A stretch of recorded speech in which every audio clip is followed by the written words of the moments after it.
बहुत बहुत स्वागत करते हैं हमारे टॉप भोजपुरी अपडेट में। तो आज हम बात करने वाले हैं टॉप 10 भोजपुरी के बारे में। तो आप सबसे उम्मीद है कि वीडियो पर जरी से एंड तक बने रहिए। वीडियो काफी अच्छा काफी लाजवाब होने वाला। तो चलिए बात कर लेते हैं फर्स्ट नंबर सॉन्ग के बारे में। सही हमारे जब कमर धक झोंकी को सवार दिया परदेसी पिया यादव, तो काफी अच्छा काफी जबरदस्त सॉन्ग है। तो चलिए हम बात कर लेते हैं और पोस्टर के बारे में। तो देखते हैं तो राजा ढोड़ी के अगोर क्योंकि सवार दिए अवधेश प्रेमी यादव, तो काफी अच्छा काफी जबरदस्त सॉन्ग होने वाला है। तो आप अभी तक नहीं सुने तो जाकर सुन सकते। चलिए बात कर लेते हैं और पोस्टर के बारे में। देवरा ढोड़ी के दीवाना में क्योंकि सवार दिया प्रमोद प्रेमी यादव, तो ऑडियो वीडियो दोनों साथ में रिलीज हो चुका है। तो आप अभी तक नहीं देखे तो जाकर देखते। चलिए बात कर लेते हैं और पोस्टर के बारे में।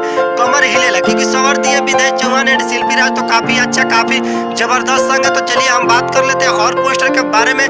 तो देवरा करे कोटि कोटि प्रणाम क्योंकि सवार दिया चंदन चंचल, काफी अच्छा काफी जबरदस्त सॉन्ग है। तो चलिए हम बात कर लेते हैं और पोस्टर के बारे में। तो चलिए देखते हैं। तो पियावा घुमावे बुलेट पे क्योंकि सवार दी है अंकित अकेला, काफी अच्छा काफी जबरदस्त संग। तो ऑडियो वीडियो दोनों साथ में रिलीज हो चुका है। तो चलिए हम बात कर लेते हैं और पोस्टर के बारे में। कोमा में चल जाएगा क्योंकि सवार दी है अशोक अलवेला, काफी अच्छा काफी जबरदस्त है। तो ऑडियो वीडियो दोनों साथ में रिलीज हो चुका है। तो चलिए हम बात कर लेते हैं और पोस्टर के बारे में।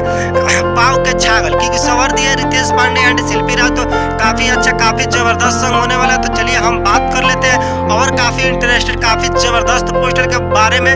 तो चलिए देखते हैं हमारे खंबा वाला में क्योंकि सवार दिया अवधेश प्रेमी यादव एंड अंतरा सिंह प्रियंका, तो ऑडियो वीडियो दोनों साथ में रिलीज हो चुका है। तो आप अभी तक नहीं सुने तो जाकर सुन सकते। चलिए बात कर लेते हैं और पोस्टर के बारे में। छाता क्योंकि सवार दिया टुनटुलाल यादव एंड अंजनी सिंह, तो काफी लाजवाब काफी जबरदस्त काफी अच्छा काफी जबरदस्त और खतरनाक सॉन्ग है। आप अभी तक नहीं सुने तो जाकर सुन सकते हैं क्योंकि बेवफाई सॉन्ग है। तो चलिए हम मिलते हैं न्यू भोजपुरी के लेटेस्ट अपडेट लेकर। अभी तक यार चैनल को सब्सक्राइब नहीं किया तो यार चैनल को सब्सक्राइब करो। तब तक मिलते हैं न्यू अपडेट लेकर। जय हिंद।